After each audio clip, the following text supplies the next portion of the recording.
توقعاتكم متابعي طقسكم 24 من مناطق شمال غرب القارة الإفريقية في هذه النشرة الجوية الجديدة لتوقعات الحالة الجوية اليوم غد الأحد. وكما نلاحظ معكم بمشيئة الله تعالى أحوال جوية غير مستقرة تؤثر على أجزاء من شمال شرق وشمال وبعض المناطق الوسطى للمملكة المغربية بمشيئة الله تعالى، وصولا إلى أجزاء من المناطق الداخلية الغربية في الجزائر، وتنتقل هذه الأحوال الجوية غير المستقرة إلى أجزاء من وسط الجزائر وشرق الجزائر وبعض المناطق الغربية لتونس. وتكون هذه الأحوال الجوية غير المستقرة على شكل تكاثف لكميات من السحب الركامية الرعدية كما نلاحظ معكم، خاصة مناطق الهضاب، مناطق المرتفعات الجبلية، المناطق الداخلية في المغرب، المناطق الداخلية في غرب الجزائر ووسط الجزائر وشرق الجزائر، والأجزاء الشمالية الغربية والغربية الداخلية من تونس.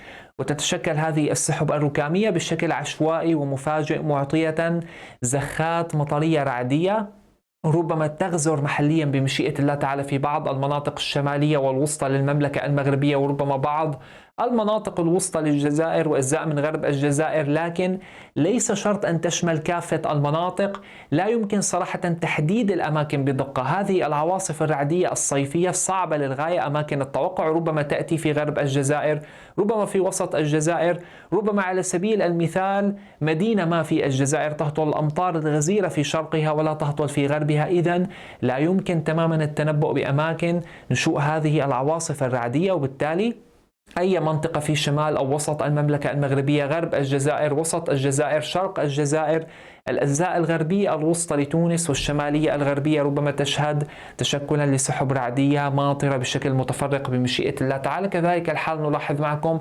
أمطار متفرقة منتظرة على بعض المناطق الجنوبية للأراضي الليبية. ننتقل الآن لتوقعات الرياح بمشيئة الله تعالى. يتوقع أن تستمر الرياح نشطة على شرق المغرب وجنوب شرق المغرب وأجزاء واسعة من المناطق الجنوبية والجنوبية الغربية والوسطى لموريتانيا، الأجزاء الجنوبية للجزائر، بعض المناطق الغربية للأراضي الجزائرية. كذلك الحال تنشط سرعة الرياح على الأجزاء الوسطى لتونس، كما تنشط سرعة الرياح على الأجزاء الجنوبية الشرقية لليبيا وبعض المناطق الشمالية الشرقية. وتعمل الرياح النشطة بمشيئة الله تعالى على إثارة العواصف الترابية والرملية القوية على الأجزاء الجنوبية للجزائر، كما تعمل على إثارة الغبار والأتربة في معظم المناطق الداخلية في شمال الجزائر وشرق المملكة المغربية وأجزاء من وسط وشرق تونس.